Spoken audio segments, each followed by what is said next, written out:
My humble pranams at Bhagawan's lotus feet, respected heads and office bearers of the Sri Sathya Sai Central Trust, the Sathya Sai Seva Organization, the Sri Sathya Sai Leadership for Self-Transformation, the Sri Sathya Sai Institute of Higher Learning, dear students of the leadership program, our guests of honor, our panel members, organizers, and devotees. A loving Sai Ram to all of you. At the outset, I would like to congratulate the 2025 batch, which is the outgoing batch, and also welcome the joinees of 2026. The topic which is given to me is about what Swami has said about leadership. Leadership is probably one of the most observed and least understood phenomena. Over time, leadership definitions have changed based on the circumstances. People have spoken of leadership as traits. People have spoken of leadership as a relationship between leaders and followers. Behavioral theories, theories about contingent leadership, on how situations determine leadership behavior. There is a plethora of theories on leadership. And all of them have been in response to circumstance or situation. To paint a very broad canvas, earlier, leadership was about managing labor, physical labor. Then comes the Industrial Revolution. Machines take over physical work. And then leadership shifted to mental labor, strategic planning, vision, how to organize different resources. Today, when we live in the world of generative AI, agentic AI, LLMs and ML, cognitive tasks can also be given to machines, to technology. What will leadership be about? They think it's all going to be about emotional labor. Leaders of the future in an hybrid, augmented environment where a lot of decision-making and other intricate concept, because you can do big data processing and also make decisions much more easily. All of you who use ChatGPT know how it has invaded our lives already. So they say, research today says that leadership will then focus completely on creating environments where human creative skills will be of importance. So leaders will be burdened with the task of creating psychological safety, trust, creating anxiety, reducing anxiety when technological changes happen. All these kind of predictions are there. But why am I talking of all this, right? The reason why I'm talking of all this is because today I'm going to contrast and compare what Swami says about leadership versus what is popularly believed in the domains of leadership and management. And why am I driving this comparison? Simply to show you that you have first mover advantage. You have an access to something so fundamental that it will be relevant in all times. What Swami spoke of leadership, or not just leadership, about human beings as a whole, is something which is timeless. It doesn't matter which era you are in or what future comes, it will still be relevant. Because he does not speak of external skills, he speaks of the substratum, the soul, the center from which all this emanates. So let's take the first theory, leadership and power. Power is a very integral part of leadership. Management theory talks a lot about basis of power. Power comes from legitimacy, position, title. Power comes from expertise. Power comes because of relationships. Power also comes, they say, because of reference. In the sense, referent power, it's a power of personality. But Swami tells us differently. In Sathya Sai Speaks, Volume 10, Swami says, power should be deserved, not desired. The beauty of the way Swami taught leadership, other than the discourses which were directly about leadership, he demonstrated it, he spoke of it in formal and informal situations. So let me share a small anecdote with you. It is about power. So, Swami used to go to Kodaikanal and he would take those fortunate, blessed students with him. And sometimes he would allow them to ride in his car. And can you imagine the excitement a student will have sitting in the same car as Swami, breathing the same air that Swami breathes, and filling his eyes with this divine enchanting form? I mean, they were mostly tongue-tied when they sat with him. On one such occasion, Swami asked him, ask some questions. And then this boy volunteered. Swami, the first thing that came up to his mind, I suppose, I don't know. And then he said, Swami, when you went to Bombay, there was this man who challenged you that he can walk on water. And he challenged you whether you could do the same. And Swami, you refused the challenge, but the next time he tried to walk on water, he fell into the water. Swami, can you tell us what went wrong with him and why didn't you take that challenge? You're God. And Swami explained, he said, that man has power, but it is acquired power. And Swami went on to say how this acquired power did not function when he got inflated with ego. So Swami said, when you have a siddhi or a talent or capability, but you get inflated with ego, you lose that capability. And then Swami said, I don't have such powers. The boy's eyes widened. And then Swami said, I am power. The point made here, then Swami went on to say, what is acquired can be lost, but what you are can neither be lost nor exhausted. What Swami wanted us to create in ourselves is this innate soul power. The second thing which they talk about is about leadership and influence. All of leadership theory is about leaders and followers and the influence the leader has on followers and types of followers and how to motivate each kind of follower. It's unending, that amount of theory which is available there. But when Swami's influence, we see that influence, it's of a different degree. Let me again tell you an incident. This was narrated to me in person by the student who actually had this experience. This was around 2006 when the sports stadium was being constructed.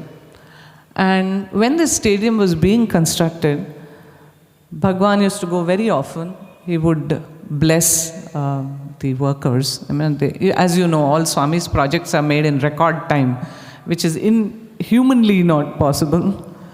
And when Swami used to go there, he used to, in his inimitable style, bless the workers, bless everyone. He would take prasadam for them. On one occasion, he gave them watches. So this particular student was busy doing some work there, and one of the laborer boy approached him and asked him if he spoke Telugu, and came to him and said, I want some information. And he said, okay, go ahead. And this boy must be around 18, 19, and he was obviously impoverished. And he said, you have a hospital here, can I give my eyes as donation? This was a very weird request. So this student asked him, like, why? Why do you want to donate your eyes? Then the boy said, these eyes have seen God. This heart has felt His love. I want to share it. I want to give my eyes to somebody else.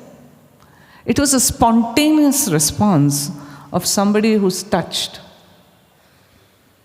That is influence.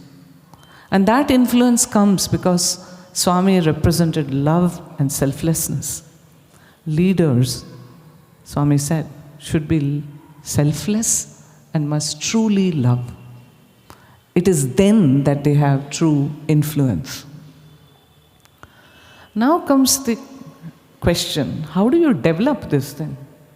Has Swami spoken about how to develop this kind of characteristics? Yes. In fact, almost all the discourses of Swami, if you go through, it is about transformation process. Because when you transform, it hardly matters whether you're a leader, a follower, a homemaker, whatever you are, you have positive contribution to society. So therefore, Swami did not deal with the superficial. He dealt directly with the substance of being itself. One of the things that Swami often spoke about was Trikarana Shuddhi, and you all are familiar with that concept. I'm sure the students who have are passing out have read about it. Thought, word, deed, unity. And this is something which in leadership parlance we call as integrity. But I don't know whether they go so deep into integrity, but however, integrity it is. Now we generally think when there is thought, word, deed, unity, this is something very difficult. A leader is facing a crisis, there's some impossible situation and it's difficult and you have to choose between two goods or two bad things, and all this kind of drama goes in our mind. But Swami made thought, word, deed, unity very fundamental. Everyday life has to have it. Again, let me recount another incident. This was about an Anantapur alumni, and she came from a devoted family who used to come pretty often to Puttaparthi and spend many blissful days here. Eventually, she studied in the campus, then she passed out. She got married and went to the US. Quite an inevitable destination for many. And once she went there, life became totally busy. Job, family, and believe me, there you have to do all your work yourself, from cleaning your yard to washing your dishes, etc. And she had twins to bring up, so you can imagine it. So she was harried, worked up. At the same time, in these quiet moments, longing would come in her heart. So long since I saw Swami, so long since I went to Puttaparthi. So this was a slight nagging in her heart. So brief moments she would think of him like this. Finally, the day arrived and she came to India and her parents said, let's go to Patti. She was overjoyed. They came to Puttaparthi and Swami was so gracious to call them for an interview. And with all that joy, she went and sat in the interview, and Swami looked at her, a frown came on his face, and he said, you should have thought, word, deed, unity. What you say, you should do. And she was taken aback. She mustered the courage and said, Swami, tappaipoyindi, kshaminchandi, tell me what I have done wrong. And then one slight smile, Swami had that smile would reach his eyes first. And that came. And then slowly Swami said, your children, both of them, they used to fight in America. They want to sit next to you in the car. And you told them that is Swami's seat and you pushed them in the back seat. Because twins, right? I mean, they both can't sit. So she had used that, Swami's seat, sit at the back. And then you dump your file, your purse, your bottle on that seat. Where am I supposed to sit? He asked. Was it a reprimand? Was it a revelation? But basically, Swami was telling her, I am there with you everywhere, all the time. And in small things, keep that thought-word-deed unity. If you believe I'm there, act as if you believe I am there. This is an easy way to practice it, isn't it? So this is one thing.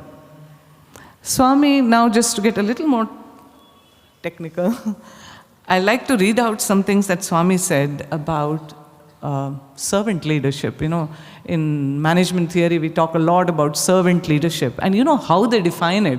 They define it as leader being like a servant or serving employees and other stakeholders. I mean, that's the definition of servant leadership. But Swami goes deeper. Swami says, to become a leader, one must first be a servant and learn to follow before leading. True leadership is cultivated through service. A sevak can grow into a nayak by serving others. Now comes the punchline when he says, this involves practicing renunciation and exerting oneself in a task, even if it means not receiving immediate recognition or increased pay. July 1978. So Swami is not just talking about serving others. He's talking about the attitudes that accompany service, the deep renunciation to the fruit of action. Putting your best, whether it gives rewards or it doesn't. These are deeper qualities. And then Swami says in the Sathya Sai Speaks, Volume 9, service is difficult and is a discriminating process. Because you have to discriminate what to do, what not to do, for whom to do, how much to do. And you should have emotional balance and separation from it. Then only you can do nishkama karma. So when he talks about service, he's not just talking about a surface level. He's talking about deep attitudes. Another thing which leadership is heavily connected with is self-confidence. Self-confidence, Swami says, is the foundation of it. And any leadership textbook you pick up, there will be a whole chapter on self-confidence and how to develop it. There are artificial means to do it. Now the thing is, when Swami talks about self-confidence, he is qualifying the self in the self-confidence. He says you should have faith in the Atma. Only then it is self-confidence. And when we try to practice it, now I'm going from the follower point of view, when we try to develop this self-confidence and understand our true self, most often we meet disappointment. Yesterday when they were talking to you, many people were saying there is a big difference between practice and theory. When you actually try to follow something, you come across a lot of problems. And these problems are some in you and some in external situations. And they don't allow you to do what you think is right sometimes. Now, I want to narrate a personal experience regarding this. I think it was sometime in my second year BCom. That means I was about under 20 years of age. And quite literally I used to try to follow him, with not much discrimination. And invariably it would lead to depression and dejection because I would fail more often than pass. And one such time I had got into this whole mental self-incrimination. And Swami was giving Pad Namaskar. We had just finished a play. He was very happy with us and he gave us Namaskar. And I thought, I am not deserving of a Namaskar. This is another form of ego. It's called inverted ego, but it exists. So I was sitting and not taking Namaskar. And then Swami gave everyone Namaskar. There were about 30, 40 of us. And then he said, everyone took. I also nodded. Then he pointed out to me like this, hey. So then I had nothing to say. And he told me, come and take Namaskar. So I walked around that whole group of girls and reached him. And by the time I reached him, all the defense mechanism broke down. So when I put my head on his feet, I sobbed quite uncontrollably. I remember that moment, his fingers touching my head and saying, "Chalu, chalu, stop, stop." When I looked up, he asked me, "What do you want?" And I told him, "Swami, I want purity. I want chitta suddhi. I want purity of heart." Because this was the problem I diagnosed. If I had purity of thought, then everything would be easier. My diagnosis. Swami looked at me and he said something which is relevant to all. So that is why I'm sharing this.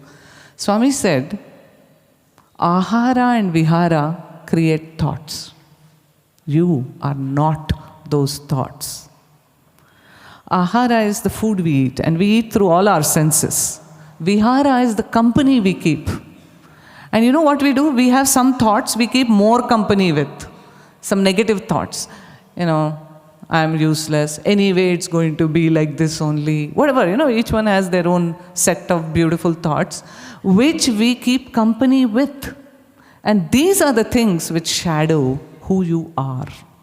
And he was pointing that out to me. So when he talks about self-confidence, he's talking about the deep self, inside you. The other thing which is talked a lot about leadership and is communication. A lot is talked about communication. And Swami says about communication, I'm just going to read that out. I'll make this short. I think I'm exceeding time. Leaders, they should persuade and advise rather than command or punish. It is important to speak obligingly and cleanse speech of cynicism and satire, maintaining sincerity and sweetness even when you differ from others. And Swami said that in Sathya Sai Speaks, volume 14. But believe me, though people say you can go to communication workshop, it's not easy to master this communication which Swami is talking about. On one occasion in an interview, Swami told us, and he said, if you take 2 words, it's too much. If you tell 1 word, it is too less. You should speak 1.5. And we all blinked. And Swami looked and said, only I can do that well. Which is true. This is Swami for us. Now the last point I want to make. This is also a beautiful experience. I thought it would be best to end with it. So there was this boy who used to sit probably here for darshan. And these were the days when there was sand here and the open sky. And Swami would come to the edge of this veranda and stand with his hands tucked behind him, slowly, gently swaying. And bhajans would waft in that breeze. It used to be an ethereal sight. Okay? So many people were attached to that sight of him. So this boy would close his eyes and imagine this sight all the time, okay, when bhajan is going on. So one day he was sitting and doing the same. Closed his eyes, visualized Swami. Swami came, and then he felt a tap. He opened his eyes and he saw Swami standing in front of him. Swami tapped him. And then Swami tucked his hands behind and again swayed like that. The way he imagined him. This boy was stunned and happy. And then Swami leaned closer to him, looked into his eyes and said, both are same. And then he said, this form is the same as this form. And he pointed to the heart of the boy. And then he said, this form has a beginning and an end, but that form has no beginning, no end. And then he added, this form has come so that that form can blossom in your heart. So the final takeaway that you should have is Sai. See inside always. See inside. See, S-A-I. See always inside. And then you will see Baba. Bliss, awareness, being, Atma. So with these few words, I take your leave. Thank you.